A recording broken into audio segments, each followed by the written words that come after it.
Bye Fayaz का team.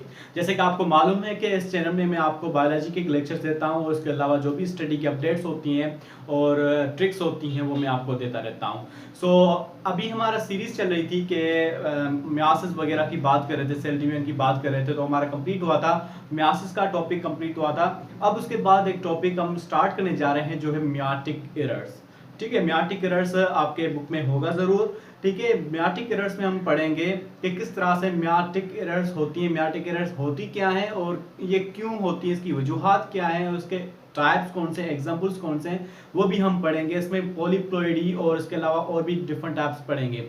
लेकिन याद रहे कि ये चीज़ पढ़ने से पहले, मियाटिक एरर्स पढ़ने से पहले आपका कॉन्सेप्ट जो है वो मियासिस 1 वाला प्रोसेस वाला पूरा जो है समझा हुआ होना चाहिए। अगर वो टॉपिक आपका सही समझा हुआ नहीं है तो आपका ये टॉपिक इजीली समझ में नहीं आएगा, आपको बहुत ही अंडरस्टैंड करने की कोशिश करनी पड़ेगी। तो let's move towards the topic that is meiotic errors.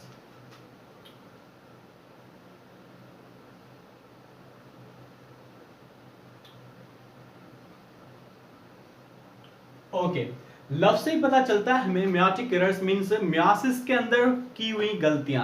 ठीक है, मियासिस के अंदर कुछ कमी पेशियां।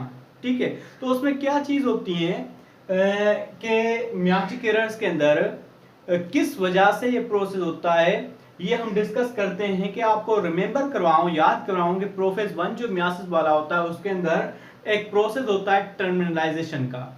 ठीक है, तो उस प्रोसेस की वजह से होता है meiotic errors. Actually these are non disjunction of homologous chromosomes. ठीक है, होमोलॉगस क्रोमोसोम्स जो होते हैं उनके प्रॉपरली नॉन डिस्जंक्शंस मींस उसका आपस में ठीक से ना अलग होने की वजह से ये एरर्स पैदा होती है, उसको कहते हैं मियाटिक एरर्स। मियाटिक एरर्स में होता यह है कि क्रोमोसोम्स नंबर की तादाद जो है किसी एक सेल के अंदर ज्यादा हो जाती है और किसी एक सेल के अंदर क्रोमोसोम्स की नंबर की तादाद जो है कम हो जाती है। इसकी वजह से ये प्रोसेस होता है, एरर्स होती हैं जिसको हम कहते हैं मियाटिक एरर्स। ठीक है, ये किस वजह से होती है, नॉन डिस्जंक्शन की वजह से, मींस क्रोमोसोम्स जो है अलग नहीं हो पाते, इस वजह से ये प्रोसेस होता है। अब ये क्रोमोसोम्स अलग ना होने का मतलब क्या है, ये क्रोमोसोम्स पहले साथ कब होते हैं, साथ होते हैं होमोलॉगस क्रोमोसोम्स। हमें पता है कि प्रोफेज के दौरान, प्रोफेज 1 के दौरान होमोलॉगस क्रोमोसोम आपस में मिलते हैं, जुड़ते हैं, फिर उनके जो जेनेटिक मटेरियल है, ये एक क्रोमोसोम है होमोलॉगस क्रोमोसोम, ये दूसरा होमोलॉगस क्रोमोसोम है। ठीक है, इस तरह से आपस में जुड़े हुए हैं। इनके अंदर होती है चास्मा फॉर्मेशन, चास्मेटा या चास्मा कहेंगे, चास्मा फॉर्मेशन होती है। चास्मा फॉर्मेशन के दौरान जो है आपस में लिंक्ड हुए होते हैं, टर्मिनलाइजेशन नहीं होती। जब लिंक्ड हुए होते हैं तो उनके क्रोमोसोम्स के अंदर जेनेटिक मटेरियल एक्सचेंज होते हैं जिसको हम कहते हैं क्रॉसिंग ओवर। उसके बाद जो क्रोमोसोम्स हो जाते हैं वो किस तरह के हो जाते हैं, ऐसे समझें,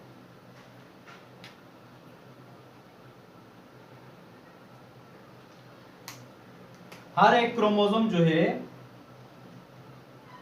इस तरह का हो जाता है। मींस एक ही क्रोमोसोम के अंदर दोनों के कुछ जीन्स जो है मौजूद होते हैं, इंटरमिक्स हो जाते हैं। ये इसीलिए ही मियासिस का प्रोसेस होता है। और मियासिस का प्रोसेस जो है जिसमें क्रोमोसोम नंबर जो है वो हाफ हो जाते हैं और डिसिमिलर हो जाते हैं। ठीक है, तो इस तरह से इनका जेनेटिक मटेरियल एक्सचेंज होता है इस वजह से। अब उसके बाद जो है ये क्रोमोसोम्स को अलग होना होता है। ये दो क्रोमोसोम्स आपस में जुड़े हुए हैं, ठीक है, तो उनको अलग होना है। जब ये अलग होते हैं तो उस प्रोसेस को कहते हैं टर्मिनलाइजेशन। Terminalisation, terminalisation. ठीक है, तो कभी कभार ऐसे होता है प्रॉपर एनवायरनमेंट ना मिलने की वजह से, न्यूट्रिशन ना मिलने की वजह से और एंजाइम्स ठीक से ना बनने की वजह से ये जो क्रोमोसोम्स आपस में जो जुड़े हुए होते हैं होमोलॉगस क्रोमोसोम्स, वो अलग नहीं हो पाते। जब वो अलग नहीं हो पाते तो वो एक साथ जुड़े रहते हैं। जब एक साथ जुड़े रहते हैं तो वो होना ये था कि अलग होके इक्वली डिवाइड होना है हर सेल के अंदर, लेकिन फिर कुछ एक सेल के अंदर ज्यादा हो जाते हैं, एक सेल के अंदर कम, तो इसको हम कहते हैं म्याटिक एरर्स। फॉर सपोज हमारे पास एक सेल है जिसके अंदर जो है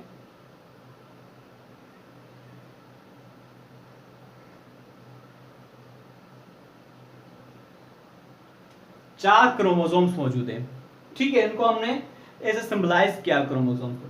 तो चार क्रोमोसोम्स हमारे पास मौजूद है। जब टर्मिनेशन होगी मींस मियोसिस का रिडक्शन फाइनल होगी, एनाफेज होगा। एनाफेज जब होगा तो ये टर्मिनेशन के बाद एनाफेज जो है जब होगी तो क्या होगा, ये जो क्रोमोसोम्स हैं, कुछ क्रोमोसोम जो हैं इसमें एक में 3 चले जाएंगे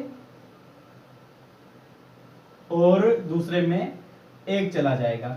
इस तरह से ये आपस में जुड़ जाएंगे, तो इस प्रोसेस को कहते हैं कि ये नॉन डिस्जंक्शन है।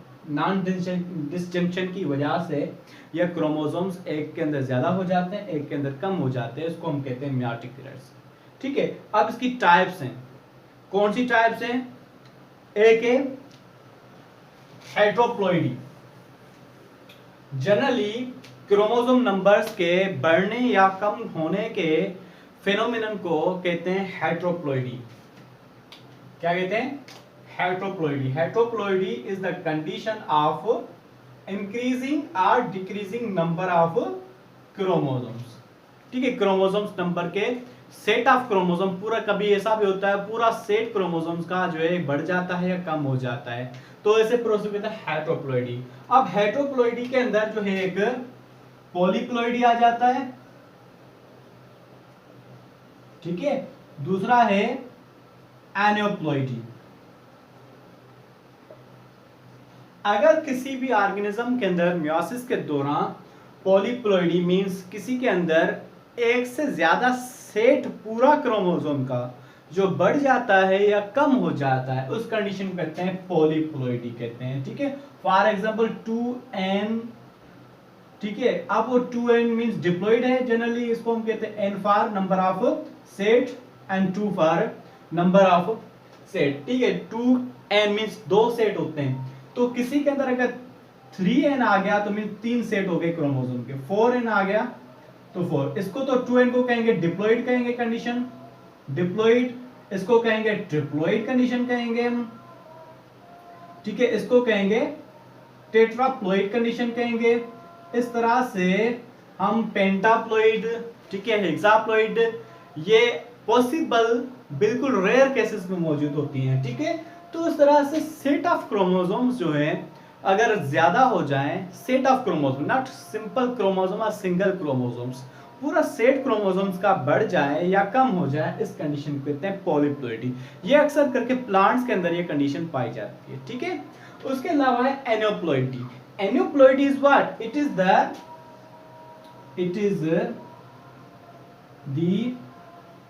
increase or decrease in number of chromosomes, number of chromosomes, ठीक है। एनियोप्लॉइडी कंडीशन वो है जिसमें नंबर ऑफ क्रोमोसोम जो है मींस सेट क्रोमोसोम का नहीं, सिर्फ नंबर क्रोमोसोम का 1 या 2 क्रोमोसोम जो है इंक्रीज हो जाए या डिक्रीज हो जाए, तो उस कंडीशन को कहते हैं एनियोप्लॉइडी। क्लियर? तो ये जो बुक में हमारे पास जो एग्जांपल्स ज्यादा दी जाती हैं वो एनियोप्लॉइडी की है, जैसे कि एक डाउन सिंड्रोम,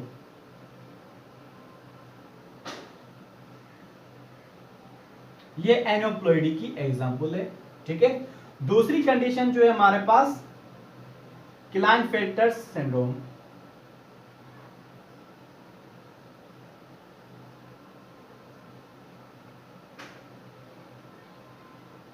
ठीक है। इसके अलावा तीसरी भी है। तो ये 3 एग्जांपल्स जो है डाउन सिंड्रोम, क्लाइनफेल्टर सिंड्रोम, जो अगले लेक्चर में आपको डिस्कस करके पूरा फुली उसके बारे में बताऊंगा। तो ये जो एग्जांपल्स है वो उसके आती हैं एनियोप्लॉइडी के, ठीक है। इसमें नंबर ऑफ क्रोमोसोम्स जो है इंक्रीज होता है या डिक्रीज होता है, जैसे कि डाउन सिंड्रोम के अंदर नंबर ऑफ क्रोमोसोम इंक्रीज होता है। अच्छा, यहाँ पे ये भी क्लियर कर दूं कि इसके दो टाइप्स भी हैं, ये इसमें यहाँ पे इस लेक्चर में हम क्लियर करते हैं। एनियोप्लॉइडी कंडीशन के अंदर अगर एक नंबर क्रोमोसोम का बढ़ जाता है, ठीक है, नॉर्मल नंबर ऑफ क्रोमोसोम से for example 23 number of chromosomes होने एक सेल के अंदर, तो उसके अंदर एक क्रोमोसोम जो है बढ़ गया है, ठीक है, तो उस कंडीशन को कहेंगे ट्राइसोमिक कंडीशन, ट्राइसोमिक कंडीशन।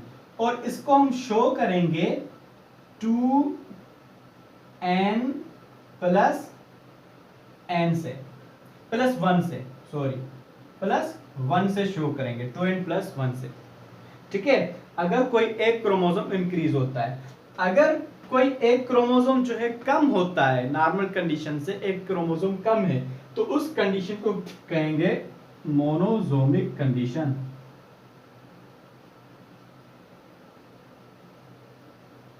ठीक है, मोनोसोमिक कंडीशन, या इसको शो करेंगे 2n minus 1. So this is all about the meiotic errors. I hope you understand well.